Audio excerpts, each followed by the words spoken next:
Apache helicopter. I've never heard that comparison, but yeah. There we go. Wow. This is some of the most beautiful footage I've seen in my life.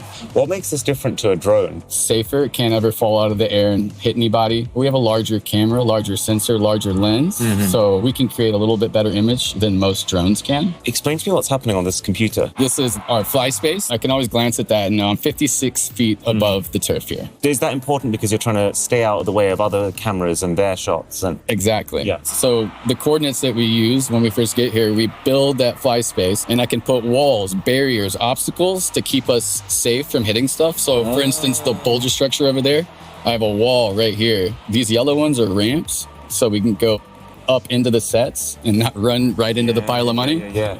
And so the one thing you've talked about a lot is the way you tell stories. Is that changing? Go watch a MrBeast video from 3 years ago. I'll be like 50% louder. It'll be like 50% faster. Yeah, and you'll get like a headache. Let some moments just sit. Trust that people will watch because, you know, they're very invested in the story as opposed to like being tricked into watch because there's like cut. Oh yeah, also, look a little closer at the seats. In every single one of the 65,000 seats in this stadium, just for this video, these guys printed out and fitted a full-sized Slenderman, only for the production team to later decide, actually no, that looks a little weird, then send people out for a second time to flip every single one of those 65,000 Slendermen around to the blank side. So now you only see their faces when you're up in the stands. But now it was time to get closer to the most serious pieces of camera gear on this shoot. This is the kind of stuff that you don't normally get to see like this. Starting with the Sky camera, which is being controlled from a box all the way in the top corner of the stadium. So this is the aerial camera room. This is, I guess, where the magic happens. Yeah. You guys are the sole controllers of the Skycam. Yeah. Got the pilot right here. I move the camera rig in space, up, down, left, right.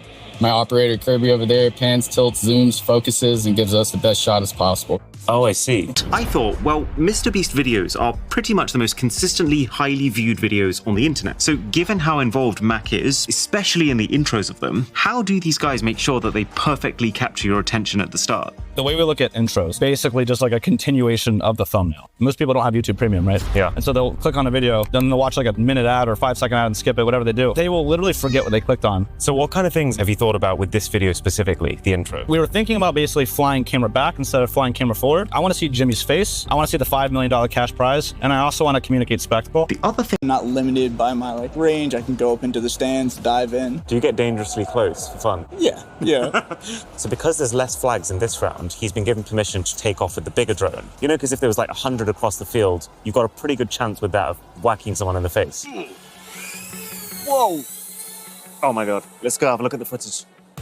That is absolutely amazing. So there's two types of drones being used on this shoot. They've got 10 of the more standard DJI drones. And if you look here, you can see that those are the ones responsible for these slower, more cinematic shots. But then this guy with his first-person view drone, his job is to get really close and get these super unique, in-the-crowd, action-packed chaos shots. If you have an idea and you think it might or might not work, it's worth exploring. Because I didn't think this would work before I tried it, and now it's changed my life. This is the video router. So it's the box in which every single one of the video signals that you see comes through first to be able to be distributed to all these separate monitors. So long story short, if this box goes down, so does the entire video, which is why there's a 24/7 fan just blowing cool air at it.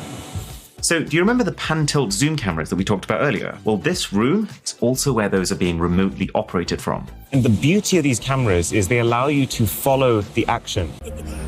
Time for challenge 1, in which the contestants had to split up into 5 groups, and each group had to pull up a very heavy boulder as fast as they could. Every person in the losing team gets eliminated. I realize there's 2,000 contestants behind me shouting and screaming, but this is the coolest thing for me right now. So this structure right here has been custom built for this challenge to basically regulate the amount of pulling force required to lift that boulder. So the rope feeds through this contraption before it goes out to the contestants. And the way that it's weaved through on the inside determines how easy it is to pull. So just to give you an idea of how important this is, the Beast team originally set this mechanism up to require 32,000 newtons of pulling force. But it's only as they started to playtest it a few days before, with a whole extra crew of playtesters, by the way, but they realized 32,000 newtons is going to take people way too long for the challenge to be fun to watch. So just by weaving this rope through the contraption in a slightly different way, they could quickly lower the required pulling force to just 10,000. Just lost out on this chance to win $5 million.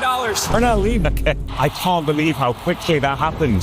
MrBeast wanted to make sure that the first game people saw was as easy to explain as possible and as quick to finish as possible. Not so much for the people here, but more so that the viewers of the final video are able to get easily invested without feeling like they're suddenly having to learn something really complicated.